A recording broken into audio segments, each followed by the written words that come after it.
Muy bien. Vamos a hablar de algo muy básico, que es el círculo de la adicción. Y seguramente lo habéis repasado más de una vez. El círculo de la adicción tiene como 4 pasos, ¿no? El primero sería el disparador. Disparador o gatillo, también le llaman. Yo le llamo mejor disparador. Después del disparador sería el consumo. Vendría el consumo. Después del consumo vendrían las consecuencias de ese consumo. Y después de las consecuencias vendrían las emociones o los sentimientos que esas consecuencias nos causan. Y ahí cerraríamos el círculo.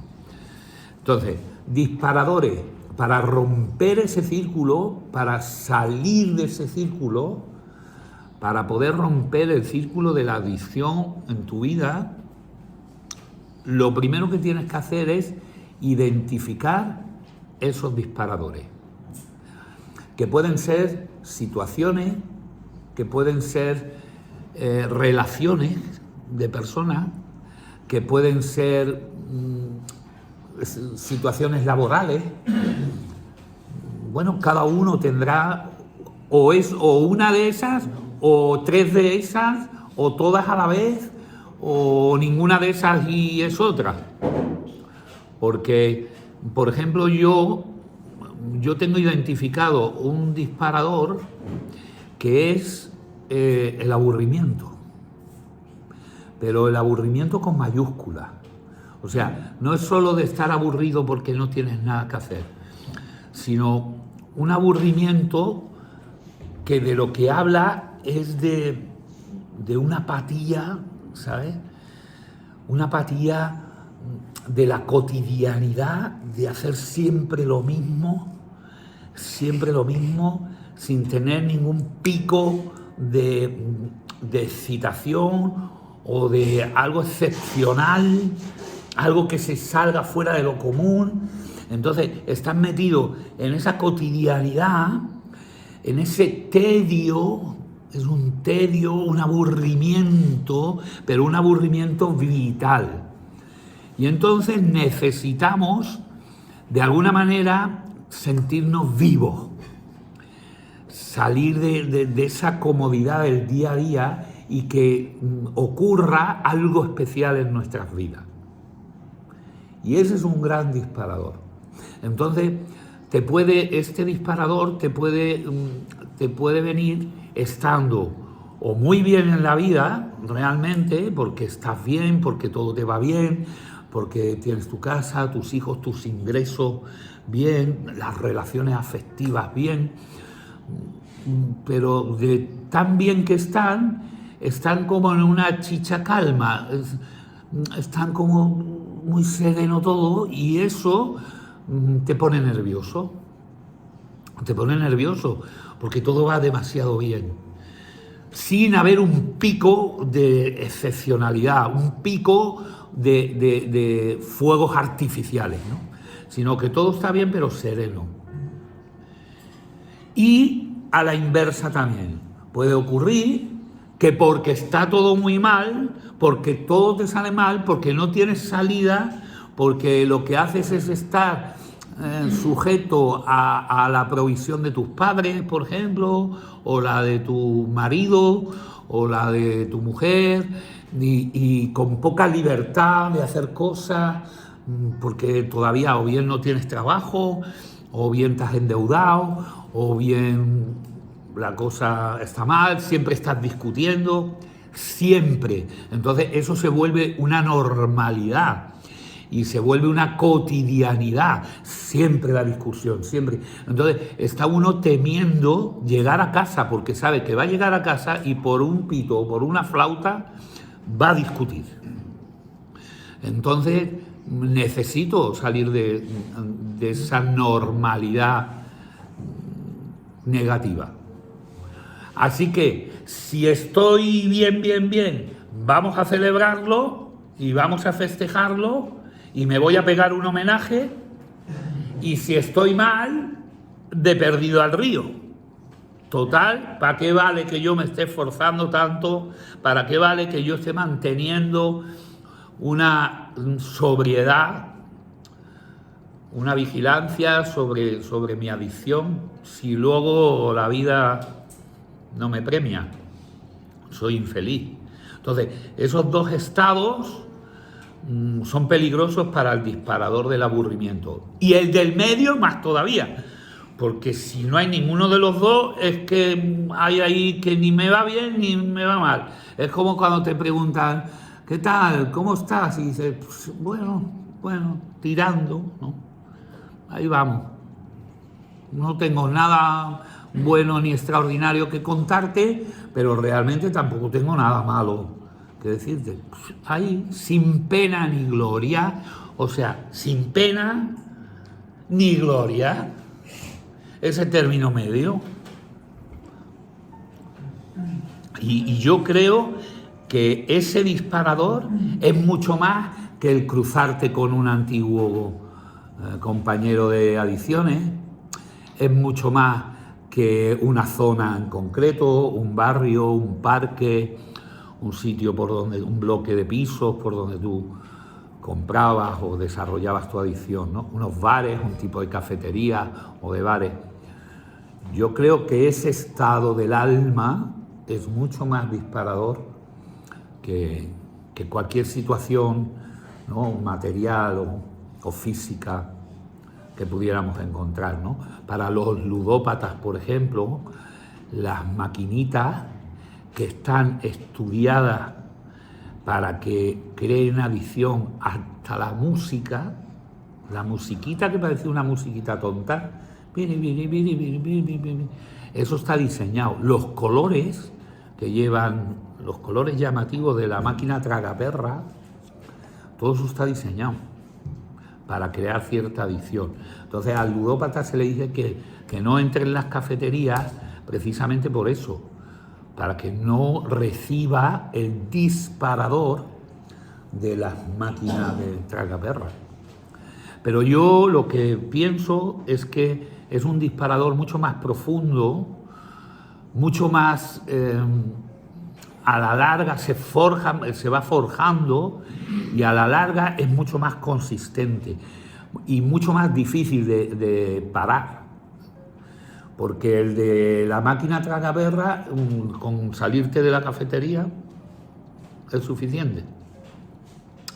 El de la amistad negativa, con mostrar asertividad y decirle a la persona, mira, oye, no me conviene, yo te deseo lo mejor, pero tu amistad no me conviene porque hemos sido consumidores, hemos sido adictos los dos.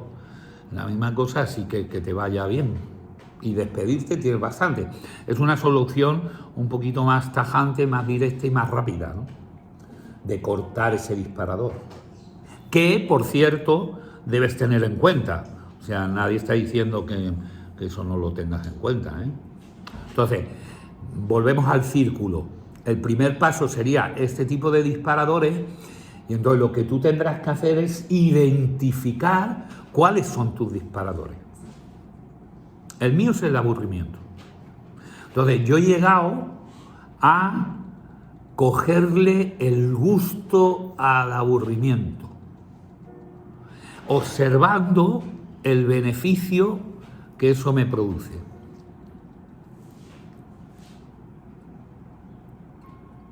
Observando que esa misma calma lo que me produce es una estabilidad, una seguridad. Entonces, de obtener ese beneficio de ese estado de cotidianidad, me he afianzado en él y he dicho, es que yo no quiero más sustos en mi vida, yo no quiero más altibajo, no lo quiero, no me compensa. Me compensa más la estabilidad que me da la cotidianidad, el siempre hacer lo mismo, el tener un horario fijo en el que yo ceñirme, en prácticamente hacer todos los días lo mismo. Eso me da a mí una estabilidad que yo he recibido el beneficio de eso. En vez de verlo como algo negativo, lo he transformado en algo positivo. Pero tú tendrás que, bueno, pues identificar tus propios disparadores, ¿no? Porque sin duda al principio, porque quizás este es un disparador más a largo plazo, ¿no? Porque al principio, después de un proceso de recuperación como este, todo te parece seminuevo, como mínimo seminuevo, no voy a decir nuevo, pero seminuevo, ¿no? La libertad, el volver a conseguir quizás un nuevo trabajo, el volver a conducir el coche libremente, el volverte a relacionar con tus seres queridos todos los días. Eso te va a producir la novedad, ¿no? La vuelta a la novedad. Entonces, bueno, pues este disparador del aburrimiento es un poquito más a largo plazo, pero es más peligroso, porque se constituye más fuerte, se hace más sólido, y luego te va a costar mucho más poder romperlo, ese disparador. Pero sí, para lo inmediato, sí son las amistades negativas, sí son los lugares negativos donde hayas tenido consumo, sí son las altas horas de la madrugada o de la noche, sí son espacios de ocio y de divertimento en los que tú te has movido, como discotecas, salas de fiesta, conciertos de música, etcétera, ¿no?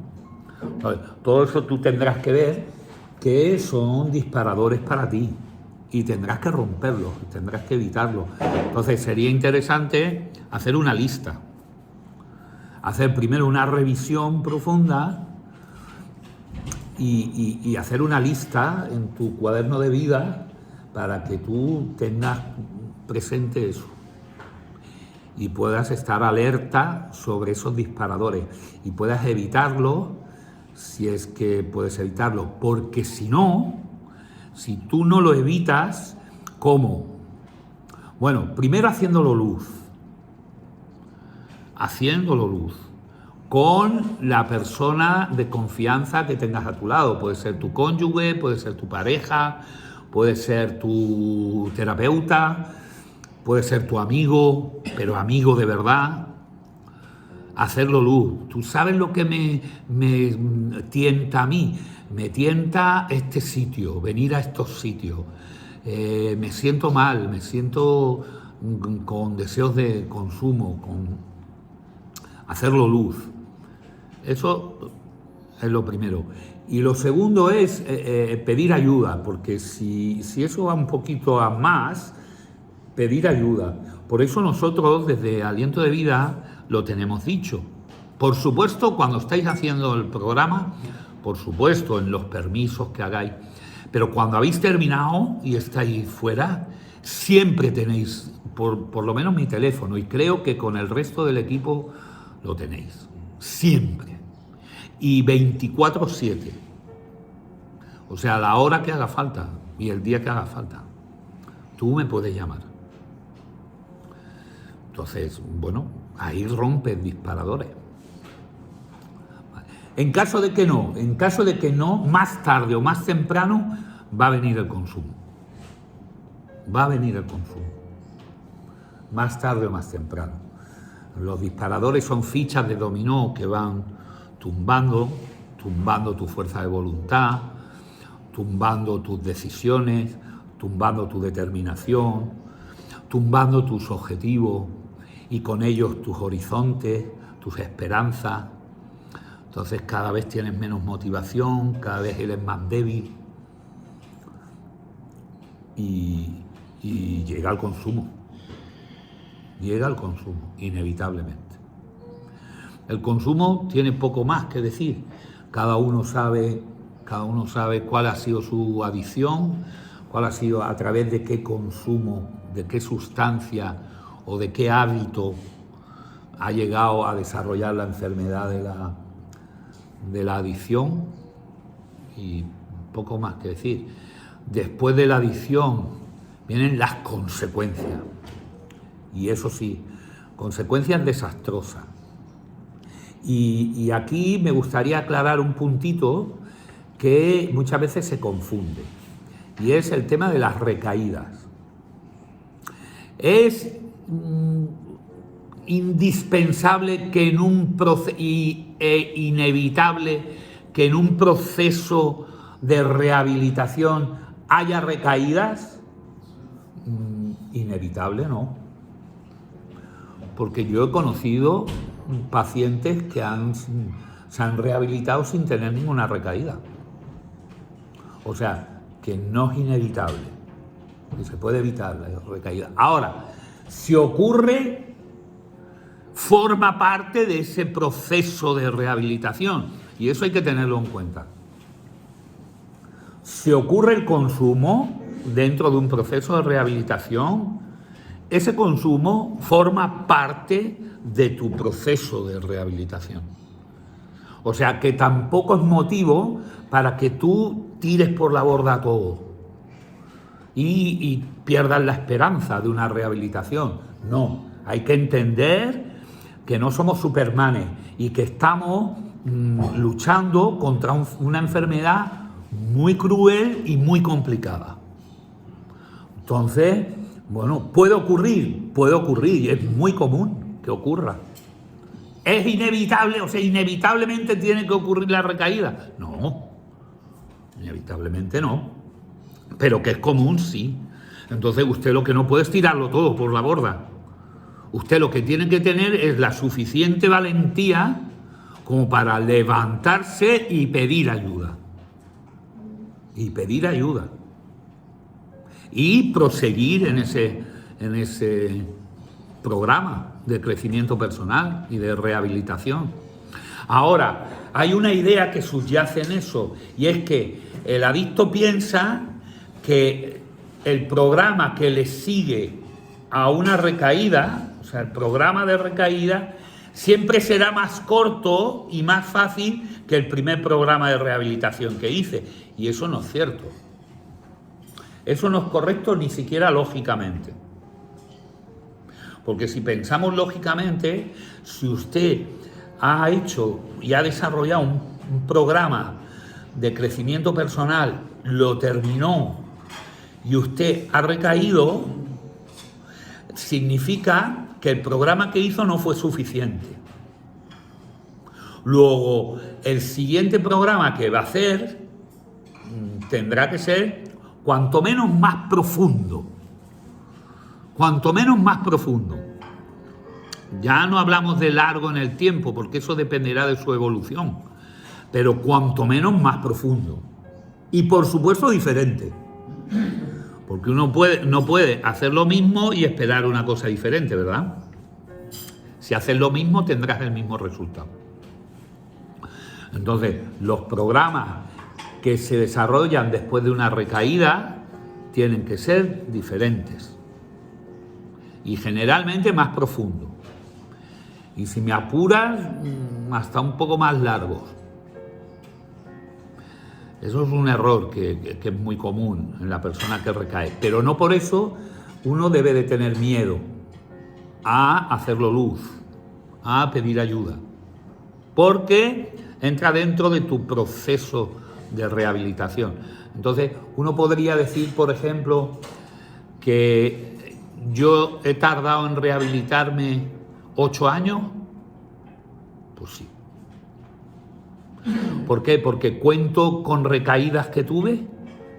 Claro. ¿Qué pasa? ¿Que la recaída es un volver a empezar de cero? No. De cero no.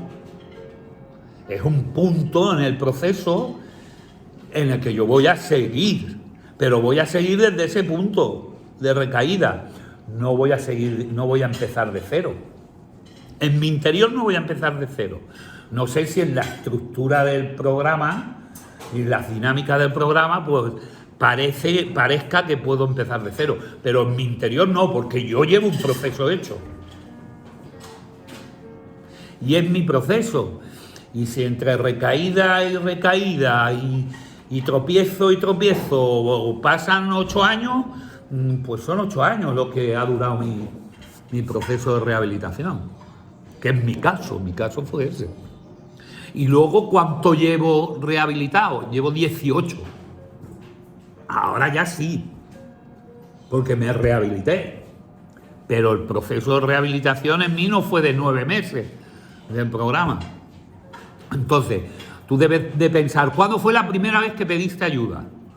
¿Cuándo fue la primera vez que fuiste a un centro provincial de drogadicción o a una entrevista con un psicólogo o a un programa ambulatorio que parece ser que no funcionó? ¿Cuándo fue? ¿Cuándo fue? Ahí empezó tu programa. ¿Cuándo fue que os reunisteis con la familia y aceptaste que tenías un problema y que tenías que solucionarlo y que tenías que pedir ayuda? ¿Cuándo fue eso? Pues hace 4 años. Bueno, pues hace 4 años empezó tu programa. Porque desde el momento en el que tú te rindes y haces luz a tu problemática y reconoces el problema que tienes, ese es el primer paso. Ahí comienza tu programa de rehabilitación. Entonces, el que más que menos lleva algunos añitos ya.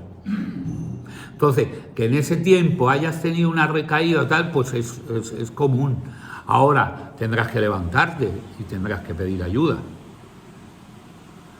Entonces, tenemos los disparadores y cómo cortarlos, ¿no? Tenemos el consumo y la recaída en caso de que no se hayan cortado esos disparadores. Y tenemos las consecuencias de los actos del consumo que son desastrosas. Pero que digo yo que hay que levantarse, no hay que caer en el fatalismo, no hay que caer en la desesperación, no hay que decir yo no tengo remedio, porque sí hay remedio.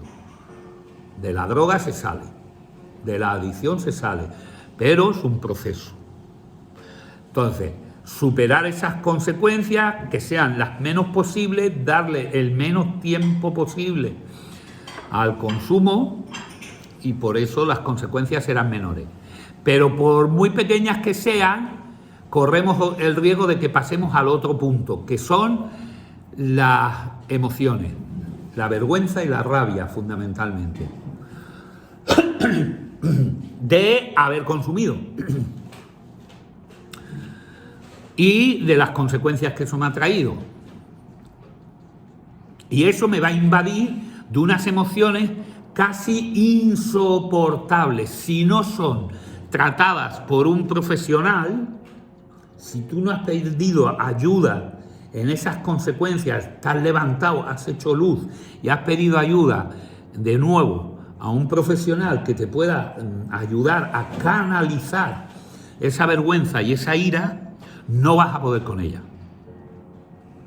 Con el sentimiento de fracaso que te va a inundar y de vergüenza, no vas a poder con ella.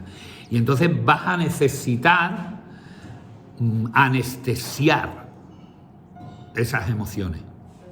¿Y qué vas a hacer? Volver al consumo, volver a la rueda. Entonces ahí cerramos el círculo y es lo que le pasa al adicto. El adicto se deja llevar por el disparador, consume, le vienen las consecuencias, siente vergüenza e ira y para huir de esas emociones vuelve a drogarse, vuelve a consumir. Y eso es un círculo que se forma en tu vida durante años, y del que mucha gente no sale, porque de la droga se sale, pero hay mucha gente que no.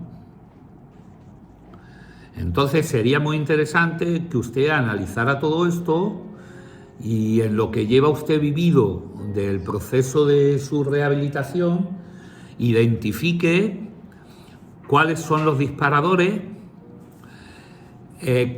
cuáles han sido los que te han llevado al consumo y no has sido capaz de retener, qué consecuencias te ha traído ese consumo y qué sentimientos y emociones has sentido a través de esas consecuencias del consumo, de esa recaída, o sea, de ese consumo, que te incitan a volver a consumir. y a cerrar ese círculo. Eso será importante que lo analices en ti. Muy bien, entonces podríamos poner hoy la línea del día para que estemos reflexionando durante el día sobre el círculo de la adicción, y podríamos poner la línea del día de rompe el círculo. Se entiende que es de la adicción, no quiero poner de la adicción porque es más complicada la frase, pero dejándolo así sabemos a qué nos referimos. Rompe el círculo, ¿vale? Y para que esto tenga fuerza en nosotros, lo vamos a proclamar con nuestras voces, ¿vale? Rompe el círculo, a la de 3. 1, 2 y 3. ¡Rompe el círculo! Muy bien, gracias.